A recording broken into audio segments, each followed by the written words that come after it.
Students हम करेंगे fluids के ऊपर प्रीवियस ईयर क्वेश्चंस। तो इसमें जो एक क्वेश्चन हमारा है, ये क्वेश्चन पूछा गया है हमारा नीट 2013 में। तो पहले हम ये क्वेश्चन कर लेते हैं, ठीक है। तो पहले हम ये क्वेश्चन करेंगे जो कि नीट में पूछा गया था। तो ये क्वेश्चन हमारा है, The wettability of a surface by a liquid depends primarily on। तो जो वेटेबिलिटी होती है किसी लिक्विड की, वो प्राइमरीली किसके ऊपर डिपेंड करती है? डेंसिटी के ऊपर, angle of contact between the surface and the liquid, viscosity या सरफेस टेंशन। तो हमें पता है कि एंगल ऑफ कांटेक्ट पर ये डिपेंड करेगी। तो ऐसा क्यों होता है? क्योंकि जितना एंगल ऑफ कांटेक्ट कम होता है तो उतनी ही उस चीज़ की वेटेबिलिटी ज़्यादा हो जाती है। तो हम कह सकते हैं option two is correct. Option two is correct, that is angle of contact between the surface and the liquid, ठीक है। तो इस तरह से ये एंगल ऑफ कांटेक्ट के ऊपर डिपेंड करता है। उसके बाद सेकंड क्वेश्चन जो हमारा आ जाता है, उसमें ये पूछा हुआ है, ए fluid is in streamline flow across A horizontal pipe of variable area of cross section. For this which of the following statements is correct. तो एक फ्लूइड, उसका स्ट्रीमलाइन फ्लो है, तो स्ट्रीमलाइन फ्लो है अक्रॉस ए हॉरिजॉन्टल पाइप। तो लेकिन उसके areas जो हैं वो वेरिएबल हैं, कहीं से एरिया ज़्यादा है पाइप का, कहीं से कम है।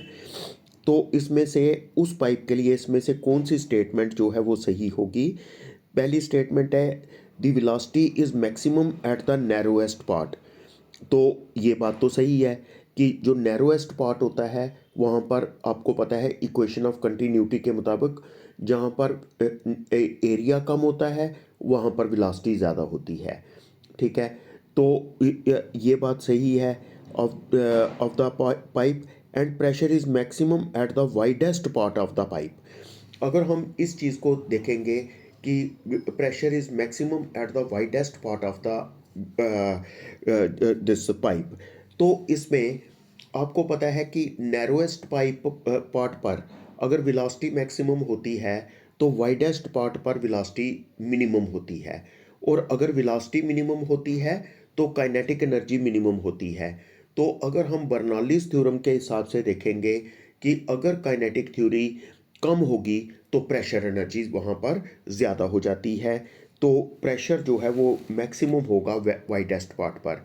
तो इसका ऑप्शन फर्स्ट जो है वो बिल्कुल करेक्ट ऑप्शन है।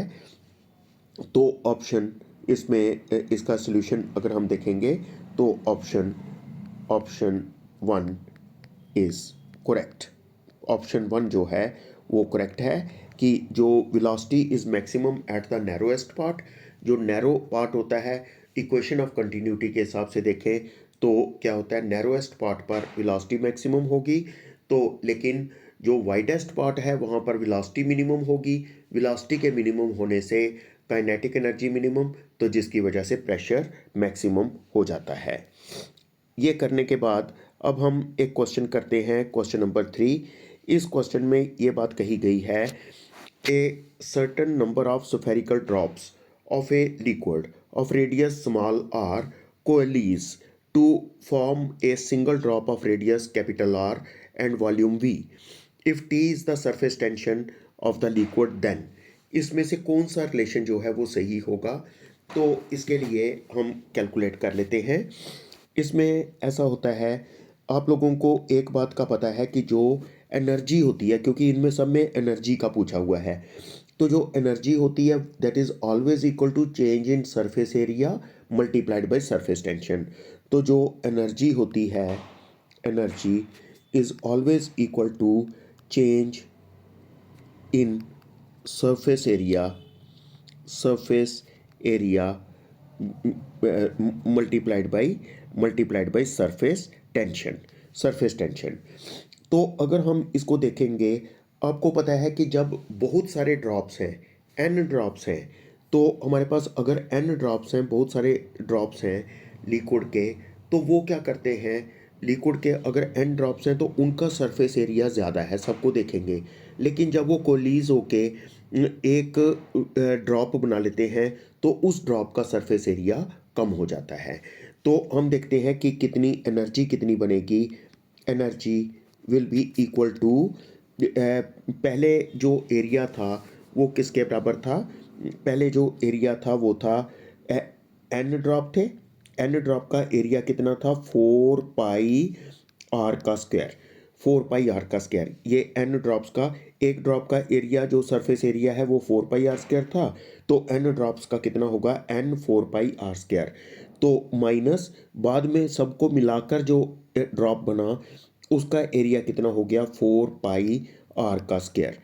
तो ये एनर्जी हो जाएगी, एनर्जी को हम ई रख लेते हैं। तो इसमें हम ऐसा कर सकते हैं कि E will be equal to, अगर हम इसमें से 4 पाई कॉमन निकाल लें तो हमारे पास बनता है एन आर का स्क्वायर माइनस आर का स्क्वायर, ये वैल्यू बन जाती है हमारे पास। लेकिन आपको पता है एक बात, कि वॉल्यूम तो कभी चेंज नहीं होगी, जितनी वॉल्यूम पहले थी उतनी ही वॉल्यूम अब भी रहेगी। There will be no change in volume. तो जब वॉल्यूम में चेंज नहीं आएगी तो इसका मतलब ये है एन ड्रॉप की वॉल्यूम कितनी थी, 4/3 पाई आर का क्यूब। तो बाद में वो कितनी वॉल्यूम बन गई, वो बन गई 4/3 पाई कैपिटल आर का क्यूब। जब एक ही ड्रॉप बन जाता है तो उसका रेडियस हो जाता है आर, तो 4/3 पाई आर क्यूब। इसमें 4/3 दोनों साइड पर कैंसिल हो सकता है, पाई कैंसिल हो सकता है, तो जिससे हमारे पास n किसके बराबर बन जाएगा, that will be equal to R cube divided by R का क्यूब। ठीक है, तो R cube by R cube के बराबर बन जाएगा। अगर हम n की वैल्यू अपनी पहली इक्वेशन में पुट कर दें तो हमारे पास बन जाएगा E is equal to 4 pi, तो n के बदले हम लिख सकते हैं R cube divided by R का क्यूब, तो इंटू आर का स्क्वायर माइनस आर का स्क्वायर, ऐसा बन जाएगा। तो इसमें हम लिख सकते हैं दिस इज़ इक्वल टू, ये आर स्क्वायर क्यूब के साथ कैंसिल हो जाएगा। हम ऐसा करते हैं कि 4 पाई आर का क्यूब जो है वो बाहर निकाल लेते हैं। जब यहाँ से आर क्यूब बाहर निकला तो अंदर बचा हमारे पास 1/r। तो यहाँ पर तो आर स्क्वायर था, तो आर स्क्वायर, लेकिन हमने बाहर निकाला आर क्यूब, तो यहाँ पर बचेगा 1/r, यहाँ पर 1/r बच जाएगा। तो अब इसको अगर हम देखें, अगर हम इसको कहें कि it is equal to 3 × 4/3 pi R का क्यूब, ठीक है, 3 से मल्टीप्लाई भी कर दिया, डिवाइड भी कर दिया, कोई फ़र्क नहीं पड़ेगा। तो it is 1/r minus 1/R। तो ये जो बन जाएगा 4/3 पाई आर क्यूब जो होता है वो हो जाती है वॉल्यूम बड़े ड्रॉप की। तो जैसा मैंने आपको बताया था शुरू में, इसके साथ में टी भी चलेगा, टी हमें साथ साथ में इसके साथ मल्टीप्लाई करते जाना है। तो टी, क्योंकि सरफेस टेंशन भी साथ में रहती है, तो इसके साथ टी रहेगा, यहाँ पर भी टी और यहाँ पर भी टी रहेगा। तो हमारे पास बन जाएगा, टी को हम पहले लिख लेते हैं, 4/3 पाई आर क्यूब के बदले मैंने वी लिख दिया और साथ में टी आपको पता ही है, तो साथ में आएगा 1/r माइनस 1/R। तो इतनी एनर्जी जो है वो क्या होगी, रिलीज होगी, क्योंकि एरिया जो है वो कम हुआ है। एरिया अगर बढ़ाना हो तो एनर्जी एब्जॉर्ब होती है, लेकिन अगर एरिया कम किया, पहले एरिया ज़्यादा था फिर एरिया कम किया, तो अगर एरिया कम हो जाए तो उस केस में एनर्जी रिलीज होती है। तो इसका मतलब इसमें जो आंसर बनेगा that is equal to 3 VT 1/r minus 1/r is released. तो इसमें ऑप्शन थर्ड जो है वो करेक्ट आ जाएगा, option third will be the correct answer. तो इसमें हम कह सकते हैं therefore option option 3 is correct, option 3 जो है वो करेक्ट हो जाएगा। तो ये हमने कुछ क्वेश्चंस किए, प्रीवियस ईयर क्वेश्चंस।